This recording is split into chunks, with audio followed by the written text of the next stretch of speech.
Well, we had no notes, we had a little page of notes, and now we got a dang whole notebook full of notes. So I think that's going to tell you a little bit about my skills as a public speaker, even being an English major. So first and foremost, thank you all for coming out today. I appreciate everybody's time, and certainly a historic event for myself and my family and this tremendous opportunity.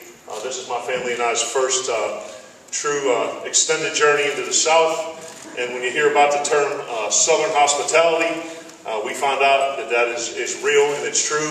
We got off the plane yesterday and we were met with a crowd of what had to seem like 1,000, 2,000 people yesterday at the airport, and must have signed 500 cowbells.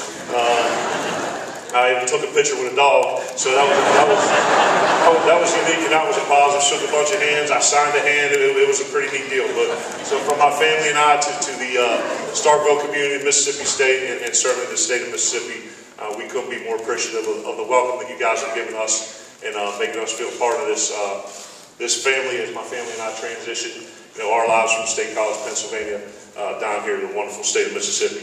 I'd like to give a few thank yous first and foremost. Number one, as a man of faith, I'd like to thank God, for blessing me with an abundance of gifts in my life, with my family, with my health, and with an opportunity to be involved in the greatest team game in the world. So, all praise be to God, and certainly thankful for all the gifts that He's given me. Number two, I'd like to thank my family, my beautiful and wonderful and supportive wife, Jennifer.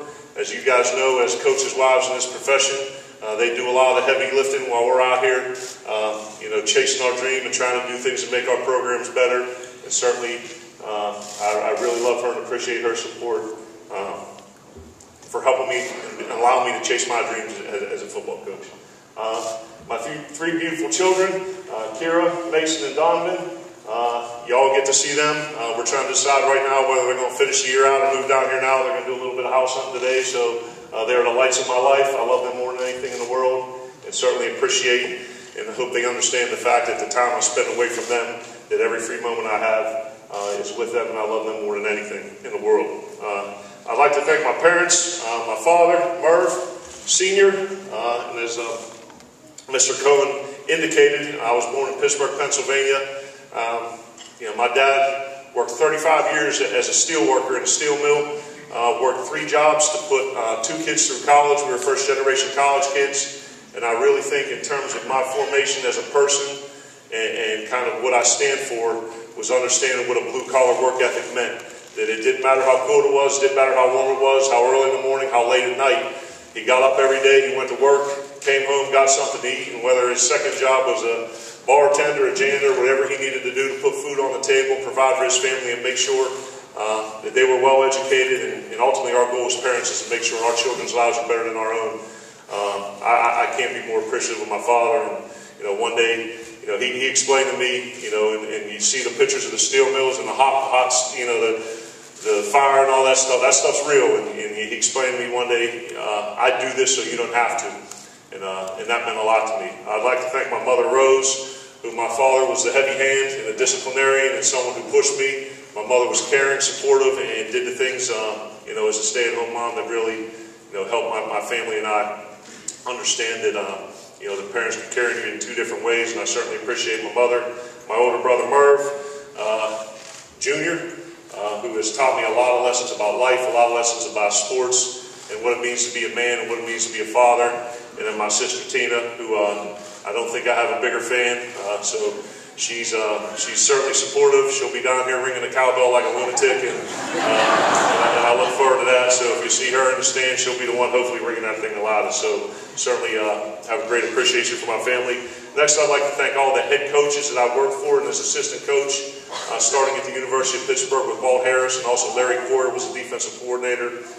Georgetown University, Bob Benson, University of Akron, J.D. Brookhart, at the University of Connecticut, Randy Edsel, and Paul Pasqualoni, and all the assistants that I worked for at those schools, and most importantly, guys, James Franklin. And I know you guys are all understand Coach Franklin and his history and his past and what he's doing now.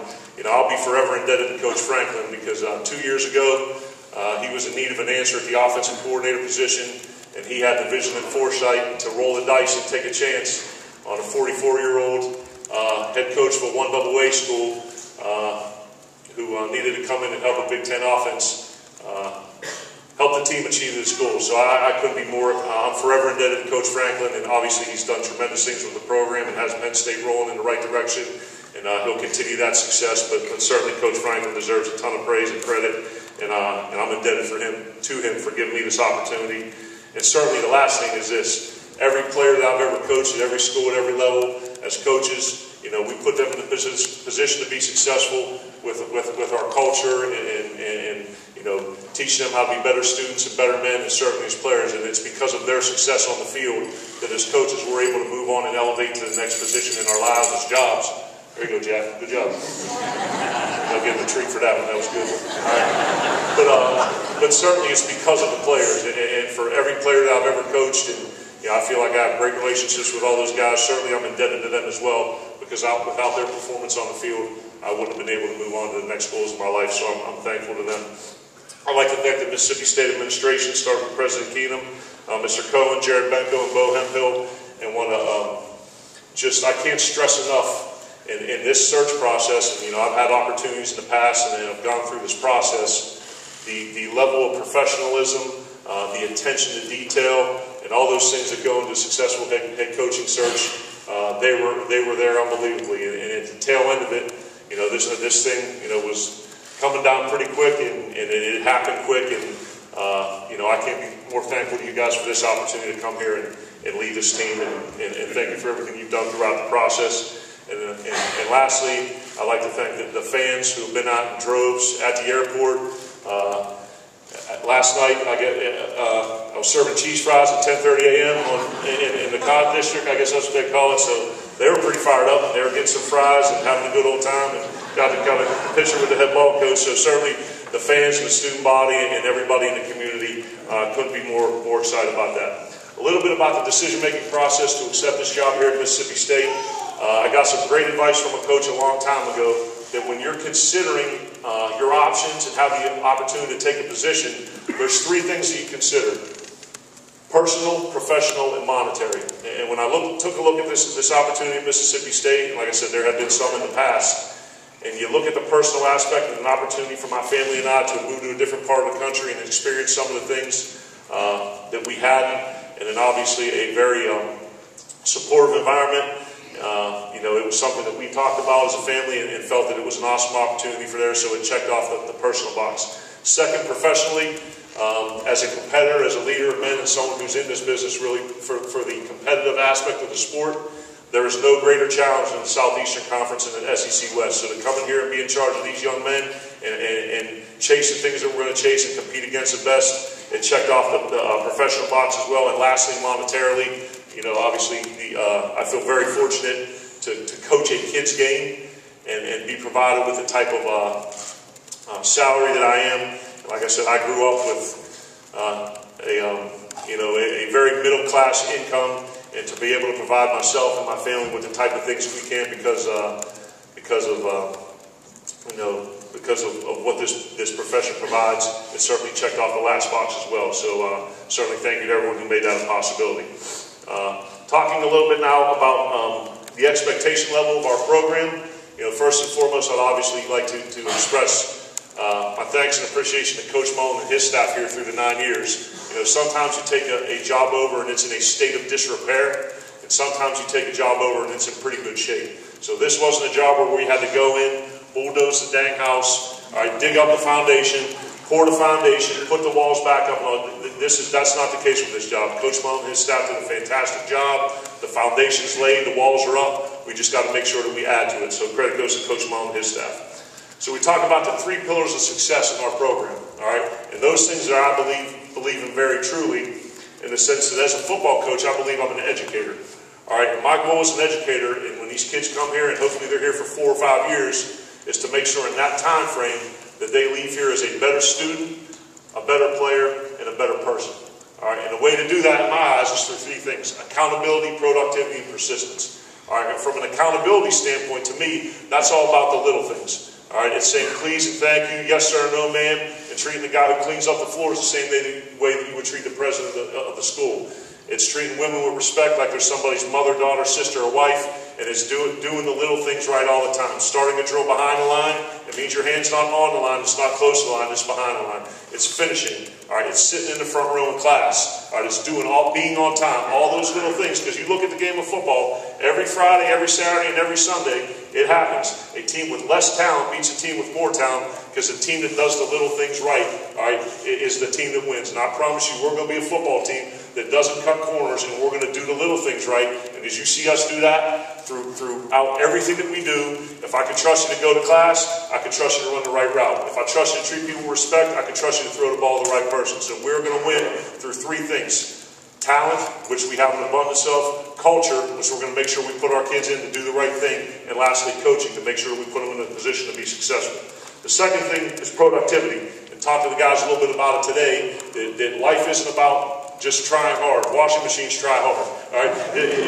It's about doing things to the best of your ability. All right? And what we want to do is make sure that our guys understand that if you're an A student, I expect you to get A's. If you're a B student, I expect you to get C's. If you're a C student and that's the best you do, then I expect you to get C's. If you're a walk-on player, you're going to know your role and do your job, just like everyone else in the program. So you'll be the best walk-on you can be. If you're an all-SEC caliber player, I expect you to do that. If you're the best player in the country, I expect you to play like that, and we're going to be productive. And the last thing is persistence. We're going to finish everything we do. We're going to fight tooth and nail. We're going to scratch and claw. We're going to make sure everybody understands that when you step on the field with the Mississippi State Bulldogs, you're in for a 15-round fight, and we're not stopping until the bell rings. So understand, let's get fired up for that.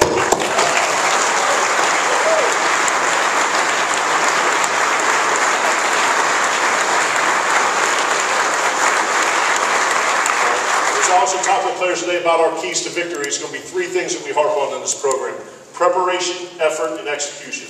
All right, and first being the most important, which is preparation, because I told the guys this morning, there's no such thing as a game day player. You can't go through the whole week and have a bad week of practice and show up on Saturday and expect to perform at the highest level. So everything we do is going to be centered on the preparation aspect, so that during the course of the week, Monday through Friday, we're going to earn the right and make the investment. So when we take the field, we can play fast, we can play physical, and we can react instead of thinking. So the number one thing will be preparation. All right, number two will be effort. We are going to play every snap of every practice and every game harder than our opponent, and that is non-negotiable.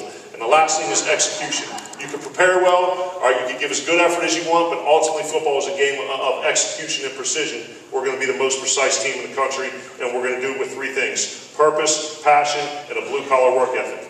In terms of philosophies, offense, defense, and special teams, I'm going to give you one word: we're going to attack. We're going to be a team that is going to not allow the other side of the ball to dictate the tempo of the game to us. We're going to dictate what we do.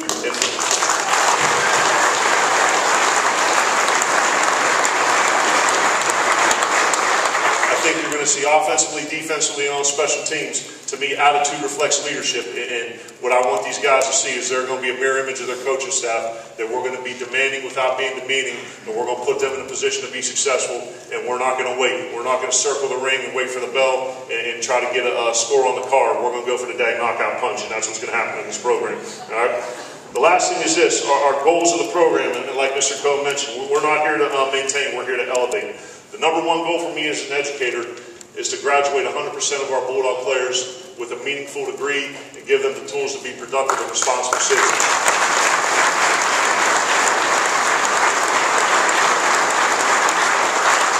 Because ultimately, as an educator, you come into a football program as a college player, the ball is going to deflate at some point. Whether it's immediately after you graduate, whether it's 2 years in the NFL, 3 years in the NFL, 5 years in the NFL, you're going to have to go move on with your life's work and be able to provide yourself and your family with a comfortable existence. And it is my job to make sure that the football part is in order, but these guys are prepared for life after football, and the education part is something that's going to be very, very important. The number two goal of our program is to make sure the dang egg bowl stays home. All right, right here.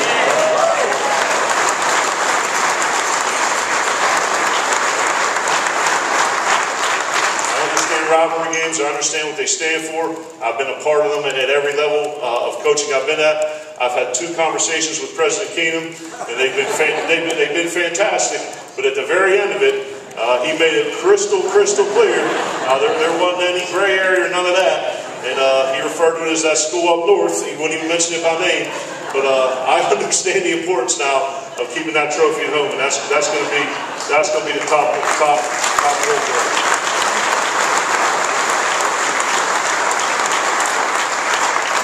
Our next goal is to make sure that every year we qualify for a bowl game. Our next goal is to make sure that we win the SEC West and consequently win the Southeastern Conference. And our final goal is to win a national championship.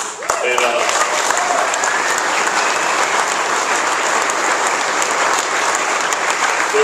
there's a saying. I'm a quote guy, so there's a thing that I talk about all the time, that no one rises to low expectations.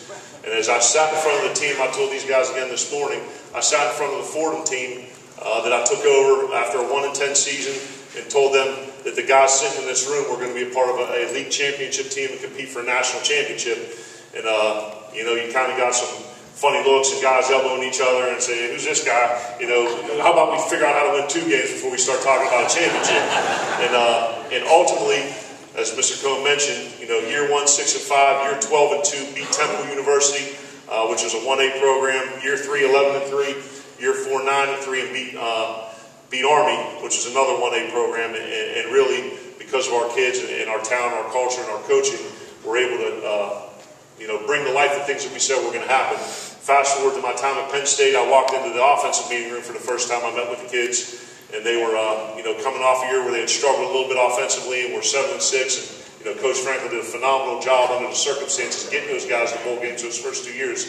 But I told them we were going to be one of the top scoring offenses in the Big Ten, and we were going to win a Big Ten championship that year. And once again, history repeated itself. The elbows, the square looks, and but it ended up happening. And as I stand here before you and stood before the team this morning, I sincerely mean that our goal here is not to just maintain this program, but it's not to insult these guys in this school and this state with low expectations. But we're going to do everything we can here to bring an SEC championship home and be a program that competes for a national championship on a yearly basis. All right?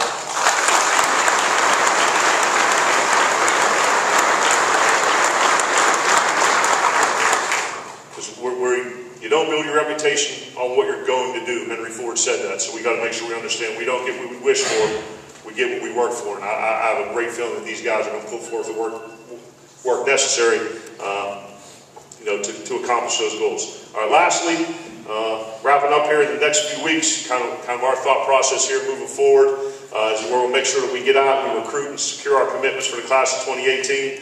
Obviously I know how important the state of Mississippi is for recruiting this region and the country, so we'll make sure we do the things that are necessary to maintain our great recruiting class. Go meet with the team, meet with all these guys individually, learn a little bit more about them, their stories, their families, what makes them tick, what's important to them off the field, and learn a little bit more about them and grow those relationships, and meet with the rest of the support staff and things like that. Obviously, I've got to get a staff in place here, so the wheels are in motion with that. Looking for guys with intelligence, loyalty, and a great work ethic, who once again will be great mentors to our program and give them the tools to be successful in the classroom, on the field, and in the community, and then putting a short-term and long-term calendar together.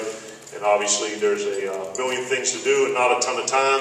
It's been like drinking water out of a fire hose, which is not always a successful endeavor, but certainly I couldn't be more excited to be here and stand in front of you as the head coach of Mississippi State University. Thank you all for your support.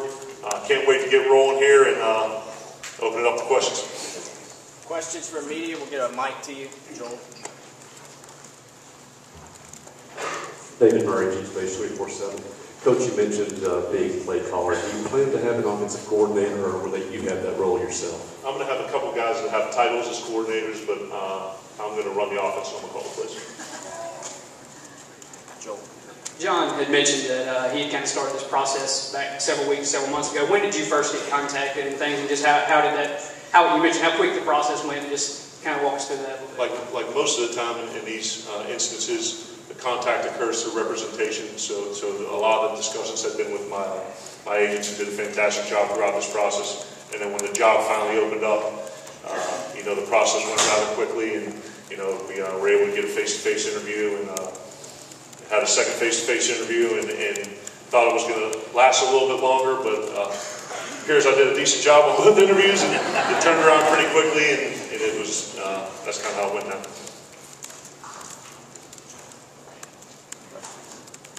Please state your name and Paul Jones, 24/7 Sports. Yes, sir. How involved will you be with bowl practices and be around in that avenue? I I told the kids this morning, I don't think, this isn't my bowl game. This isn't my season, and I don't think it's fair for me to be around this team when I haven't earned it. Because being in a bowl game is special, and it's a great opportunity. I will be around. The staff I bring in will be around. We're going to be evaluating, watching practices, kind of taking notes and seeing how, the guys compete, how they operate, the skill set. But in terms of coaching and play calling and, day-to-day operations of the game plan and things like that, I won't be involved in that. Because I haven't earned it. This isn't my bowl game. Taylor. I'm Taylor Raymond with The Reflector. You walk into a team that returns close to 20 starters. You talked about it a little bit, but how does that change necessarily your look going into it compared to if you were going into a rebuild? To rebuild, I think it's great when you have experience. The game of football is best learned through playing on the field, and certainly on both sides of the ball and special teams to have guys that have gotten game experience, and it's certainly a tough conference. Have been game tested. That'll certainly benefit us moving forward. Daniel Smith, Strawful Daily News. Coach, I know you were busy being offensive coordinator at Penn State and other places, but over the years, how much did you find out about Mississippi State? Looking at them, how much did you find out about them?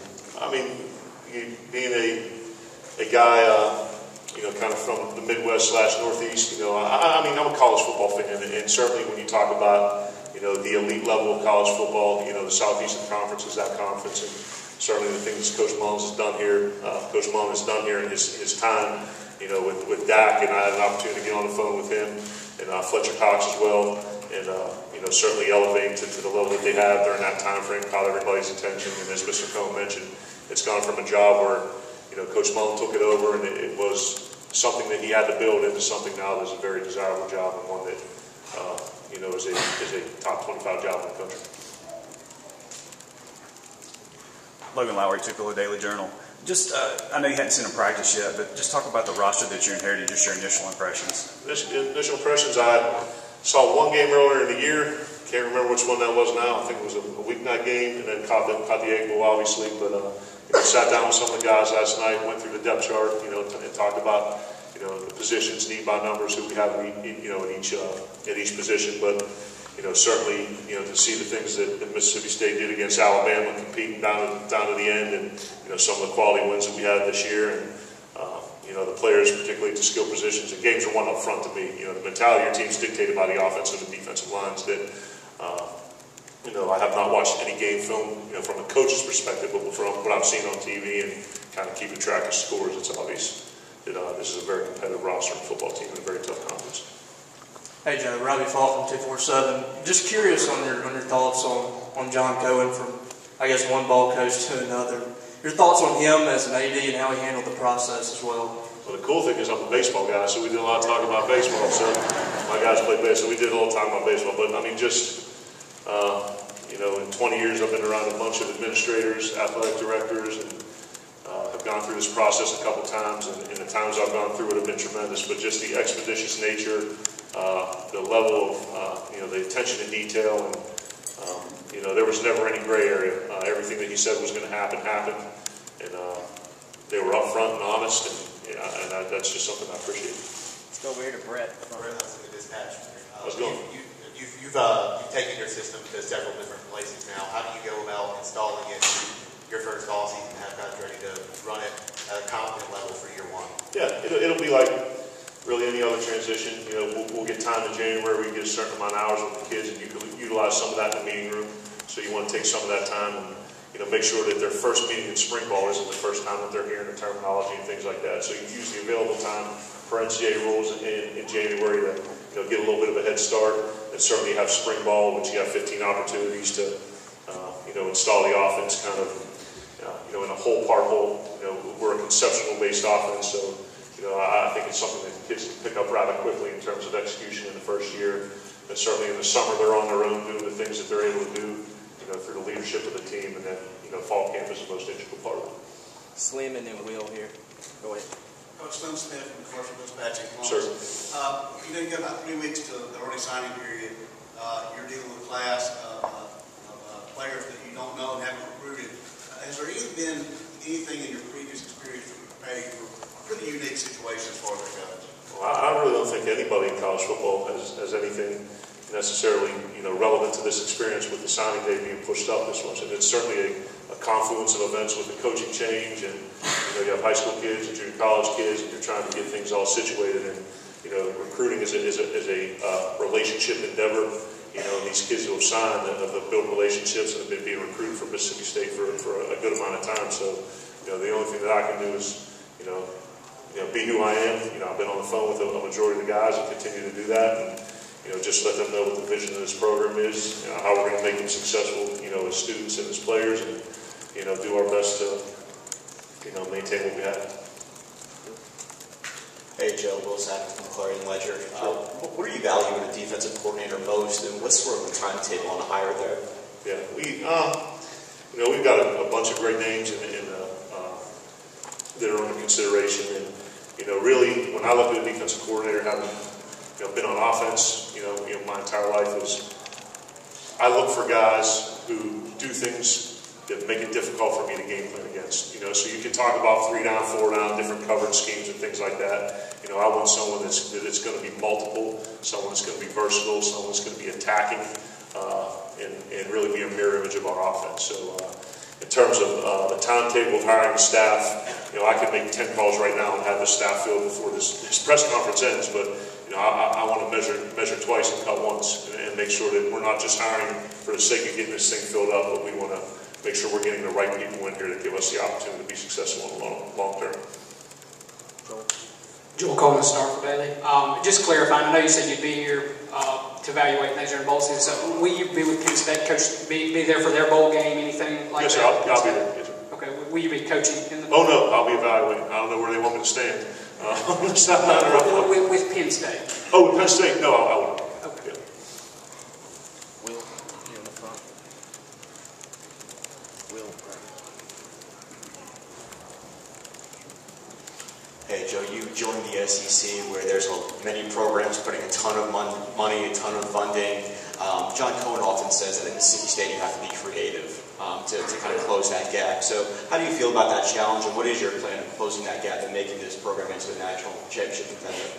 Yeah, that's a very good and interesting question. And to be honest with you, at 9:30 last night is the first time I walked through the building. So really, I'm trying to get my feet underneath me and to sit here and make a broad sweeping generalization of the things that we need, relative to facilities and budget and things like that. Right now would be a bit presumptuous, because I want to make a statement and really not have a true basis of knowledge behind it. So that'd probably be a better question once recruiting gets over and we kind of get our feet underneath us and have the staff, and then I'm able to make some more kind of evaluations of the things that are going on. That will be something I can answer better for you. Brett, you've been at it in the past, and you don't think throwing the ball deep is a crapshoot. You think you can practice it and make it in an efficient way? Yeah, I'm sorry. Sorry, I should put it closer to my face. You've been at it in the past that you don't think going deep is a crapshoot. You think you can make it efficient and effective consistently. Kind of go into your philosophy in that regard. Yeah, first and foremost, offensively, we're going to be a football team that runs the ball successfully. And you look at where we've been with the types of running backs and type of linemen we had. I believe the mentality of great teams are dictated by the offense and the defensive line.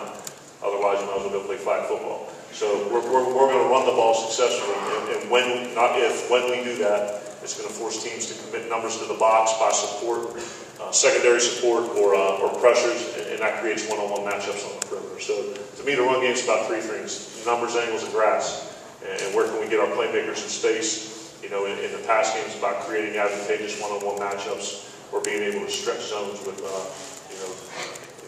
pass routes that put people in conflict. So I think it isn't necessarily by design that we throw a ball a ton. I just think it's something that happens naturally as a part of our offense, where we take our guys and we'll put them in a position to exploit one-on-one matchups. Robbie, back left. Hey, Coach, in the back. Robbie Donovan, WCBI-TV in Columbus. Yep. They're expecting to bring back a top 20 team here next year with the potential and the talent. How much did that team next year factor into your decision taking this job?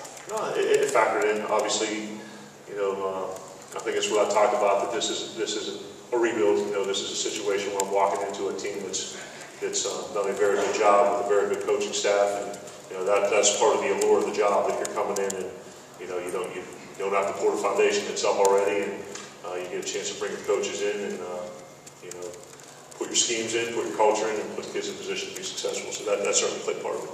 David, front. David Murray, page 24/7. The SEC and the Big Ten have a mutual admiration society sometimes. But in your own experience watching the game and then talking to Coach Franklin, does he say there's anything different about SEC or Southern football in general? No, it's challenging. Obviously, with Coach being at Vanderbilt, talk about, the one thing that he talked about was how always impressed he was with the size and speed of the defensive lines in the Southeastern Conference. Now, certainly, the Big Ten and the Big Ten East with Wisconsin and Ohio State and Michigan, certainly the players in that league are of an elite caliber. But the one thing that you're marked about in his time in this conference with Vanderbilt was how impressed he was with the guys on the defensive line. Back left. Hey, Coach. Nick Ducote from WLBT and Fox 40 in Jackson. I just have a question about your time at Penn State. How exactly did you get an offense from 100th to 21st within 10 months? That's just it's a great fact. How did that happen? How'd you do that? Very carefully. No. When you look at the numbers, the transition was somewhat similar to what it was at Fordham, where I think it was like 17 to 33 in the first year or something like that.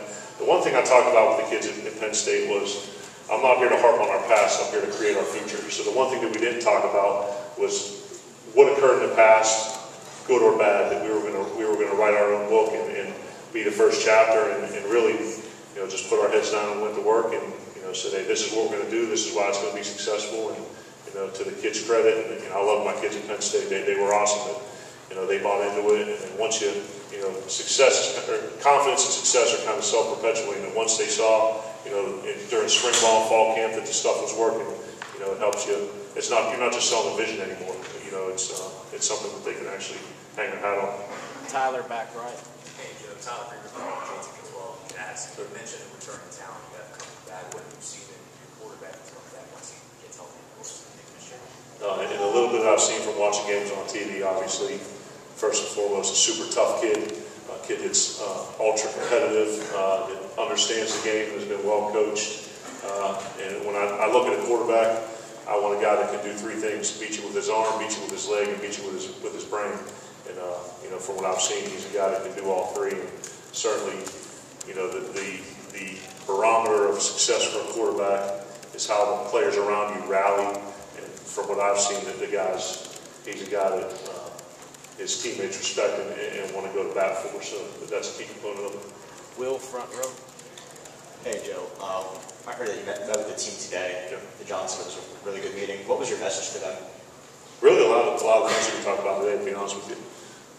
A similar message. That I was excited to be here, talking a little bit about my background, talking about what the fundamental goals of our program were going to be, our goals and expectations. Some of the things moving forward in the next few weeks, but really just reiterating the message that we came here to elevate and compete for championships. Slim over here on the. Coach Cohen said he talked to quite a few people about you. I'm curious as to who you talked to about Mississippi State. Who did I talk to about Mississippi State? Well, really, my representation of people I talked to, but a lot of it was research that I did on my own. And to be quite honest, there's not many of these jobs out there in the country. So when you talk about a place like Mississippi State in this conference and the allure of the job, there weren't many conversations that needed to be made. When you get an opportunity to come to a place like this in this conference with this kind of support and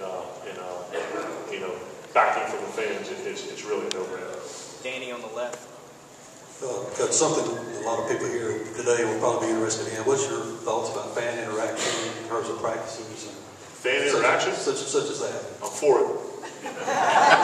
No, we'll have days that, and obviously, once again, this is something I need to sit down and, talk with my staff about and kind of hash out some of the details. But to me, this is a game because of the fans. And as much as we can have them around and have them be a part of the fabric of our team and our program, because you go out there on game day and they're what makes us tick. So certainly everything that we can do to make them feel part of the team, we're going to do. Brett on the right. What does a coach have to be hired as one of your position coaches? We go back to my notes here. Intelligence, loyalty, and great work ethic, and he has to be a great recruiter and an expert in his position. got time for a few more here. Will? Hey, Joe. You mentioned recruiting a couple of times. What do you look for when you go out and recruit? What do you look for in a prospect? In a prospect, first and foremost, you're looking for a guy who possesses the athletic ability and the football skill, to help us achieve our goals on the field and all the things I talked about. After that, because I'm a true believer in the little things and the intangibles, you're looking for guys that are smart, that are disciplined, that possess great work ethic, and care more about team success and individual recognition. So when you combine the talent aspect of it with the intangible part of it, usually those are guys that you can take the field with and trust that they're going to do the right things on Saturday, and they're going to do the right things Saturday night through Friday night as well. Two more, Gene here, and then David. Gene Swindoll with Gene Page, 2474. I'm going to be direct. Have you thought about how many members of your coaching staff will have recruiting backgrounds in Southeast and maybe Mississippi? Yes, sir. No. Everybody on the staff is going to have a piece of Mississippi. So that's first and foremost. Backgrounds? Yeah, I mean, like anything in life, in any business endeavor, you got to realize what your strengths are and the things that you need to improve. So certainly as someone, I've recruited down here in, when I was at Fordham, signed kids from Baton Rouge, signed a kid from Bangor, South Carolina, signed a kid from Natchez. So I've been down here before, but certainly, it's not my area of expertise. And when you don't have an area of expertise in a certain field, you hire someone who is an expert. So certainly that's something that we're going to address and bring guys in here. Make sure, and to me, it's three things. It's within 2 hours, within 6 hours, and then national. So we'll have a plan to recruit close to home. We'll have a plan to recruit in the general area, and then we'll have a recruit to go out and get the best players in the country. Last one. Hey, Coach, you met with some of the guys outside the airport yesterday, and you asked them what their ring size was. Sure. Do you know what your ring size is? I know. What is it?